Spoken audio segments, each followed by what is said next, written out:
Hey, it's Tony talking Car Biz. What's my trade worth? One of the big 5 questions that customers will ask you during the sales process. In this video, I want to talk about how to respond to the question, what's my trade worth, on a phone up. Customer calls up and their primary concern, their primary question is, what's my trade worth? How much can I get for my trade? So we're going to talk about 3 techniques. Number 1 is show enthusiasm. Number 2 is recommend research. And number 3 is work together. So strategy number 1, in this order, follow these 3 steps. Number 1, get excited, show enthusiasm about their trade so that you can genuinely invite them in based on their trade value. It sounds something like this. Boy, I'm glad you asked. Tell me about your car. Did you buy it new? Did you buy it used? How many miles are on it? Have you had to repair anything? If you were going to do anything different today with it, if you're going to fix anything, what would that be?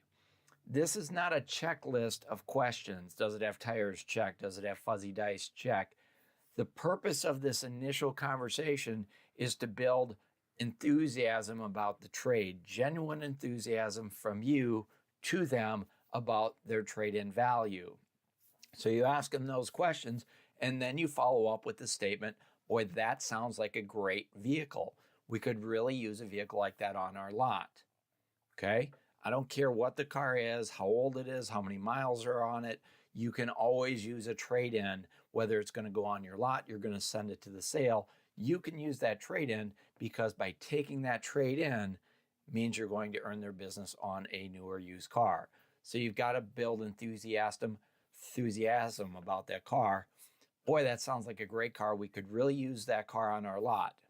Okay. Number 2 is be transparent. Tell them your process, what you as a dealer are going to do in order to get them the most money for their trade. Sounds like a great car. We could really use it on our lot. Here's what I'd like to do. When you stop in, I'm going to have my used car manager take a look at your car. He's going to check it out. He's going to take it for a spin, make a few calls, do a little research to get you the most money for it. That's what you want, right? Most of the time, they're going to say yes. If they say yes, or when they say yes, then follow up on with, when would you like to do that, today or tomorrow? Here's what we're going to do, A, B, C, D, E. These are all the things you do. We look at the car, we drive the car, we do some research, we try to get them the most money for it. Tell them that.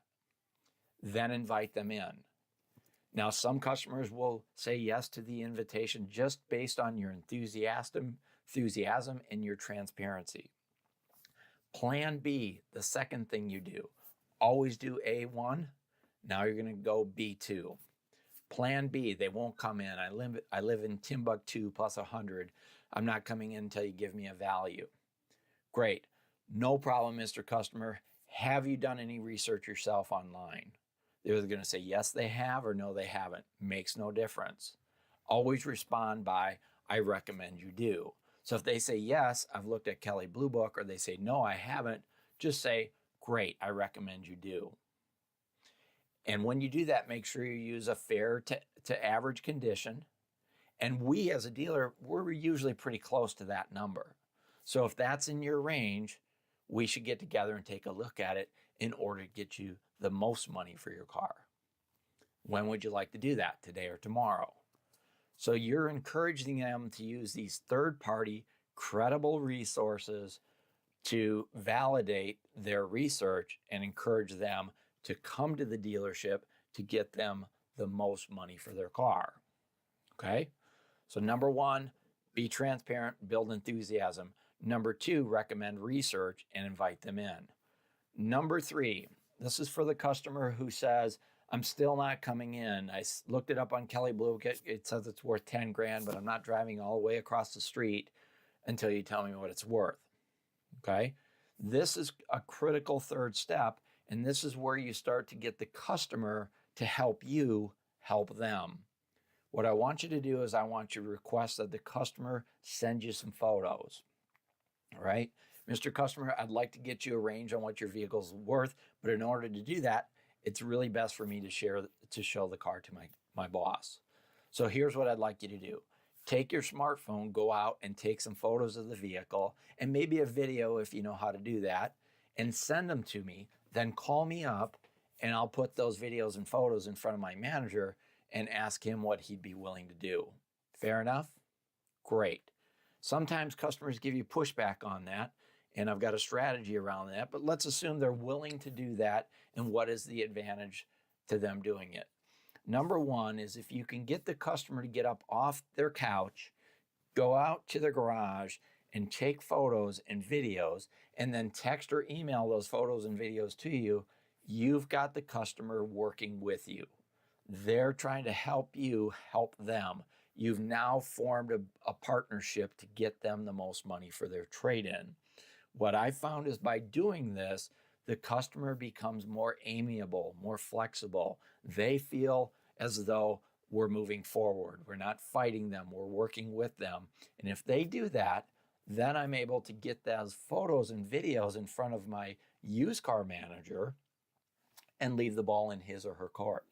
Leave it up to the used car manager to decide, do they want to give a number over the phone? If they do, great. Call the customer back, give them that range over the phone and deal with that. If they don't, let's say the manager, you show them the photos and the videos, the manager says, yeah, it looks great, but I still want to drive it. Terrific. Call the customer up and tell them just that.